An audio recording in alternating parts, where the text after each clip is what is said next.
Entitled neighbors keep parking in my driveway, until I get it towed. My name is Rachel, and I'm a single mother of 2 teenage boys, Ethan, 17, and Jacob, 14. We live in a quiet, tree-lined cul-de-sac in a charming suburban neighborhood, where everyone pretty much minds their own business and respects one another's space. About 6 months ago, the house to our right sold.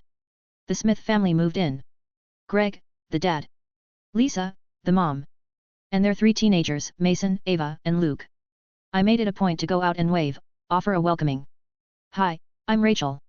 I live right here." Just to keep the good neighborly vibes going. They were pleasant enough.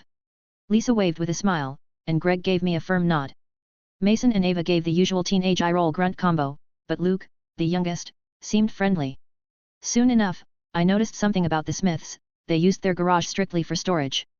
That meant 4 vehicles, Greg's work van, Lisa's crossover SUV, Ava's compact car, and now, Luke's brand new truck, had to be parked outside. And Luke's truck? It was a beast. A shiny black Ford F-350 Super Duty, lifted, massive tires. Chrome grille that looked like it could eat my Prius for breakfast.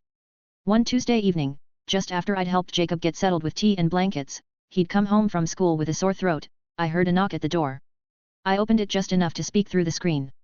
Greg stood there, with a stiff smile, and said, "Good evening, how are you?" "I'm okay," I replied, pulling my cardigan tighter around me. "Jacob's got a sore throat, so I'm keeping the house on lockdown. What can I do for you?" "Well, I hope it's nothing serious," he said with faux sympathy, then jumped right in.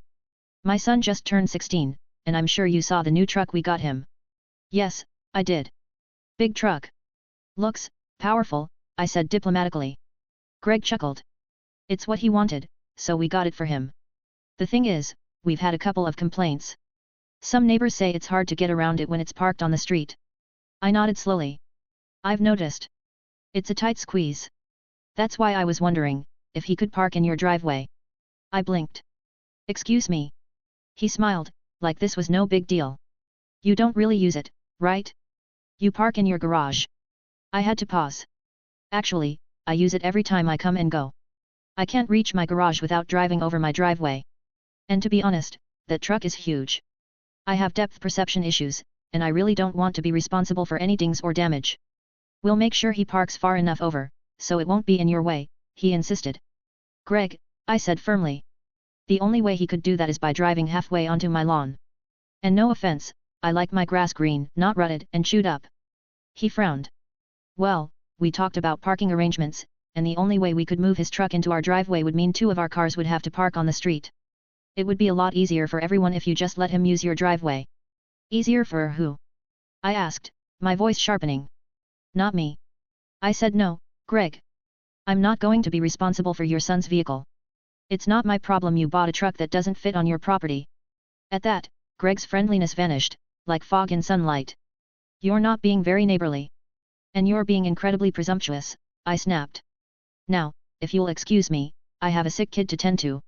I shut the door and watched through the peephole as he flipped me off before stomping away.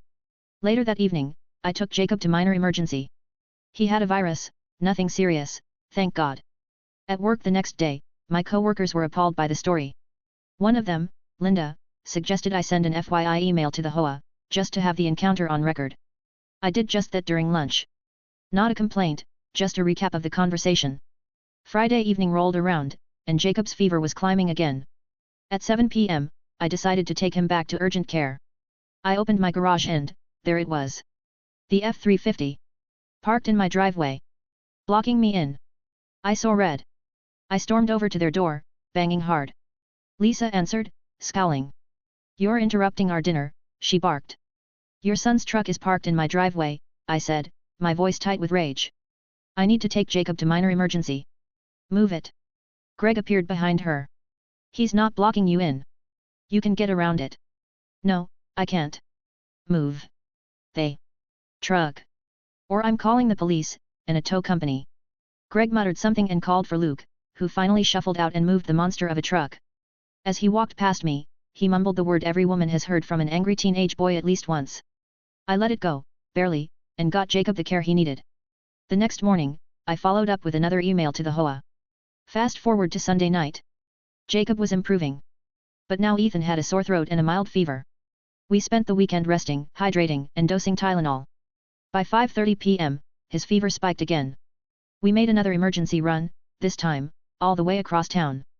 By the time we returned, exhausted and sick ourselves, it was nearly midnight. And the F-350 was back. In my driveway. Partially on my lawn. That was it. I called a 24-hour tow company, and had that beast hauled away. I tucked Ethan into bed, then emailed the HOA again, complete with time-stamped photos. I was just drifting off to sleep around 2 a.m. when I finally relaxed. But of course, at 6 a.m., a furious knocking jolted me awake. I peeped out. Greg and Luke. I grabbed my phone, hit record, and opened the door. "Where's the truck?" Greg shouted. "It was towed," I said coolly. "Call Patriot Towing and arrange pickup." "You had no right. You're paying to get it back." "No, I'm not. You parked it illegally on private property, after I told you not to." Repeatedly. "You stole my truck, you effing B*H. I'm calling the police. Be my guest. I'm sick. I'm going back to bed." They stood there, pounding and ringing for another 5 minutes before they finally left. Jacob and Ethan stood groggily in the hallway, startled. An hour later, a uniformed officer rang the bell. I explained everything. Showed him the emails. The pictures. The video of Greg raging on my porch. He examined my lawn, took photos, and asked if I wanted to file a trespassing report. "You bet I do," I said. He gave me a case number, an email address, and instructions on how to send the evidence. "He can try to sue you if he wants," the officer added. "But make sure you hold on to all of this. You did everything right." I thanked him, closed the door, and crawled back into bed. I haven't seen Greg or Luke since. I don't know if they'll try anything else, but at this point, I'm ready for whatever comes next. I've got the receipts, the report, and my resolve.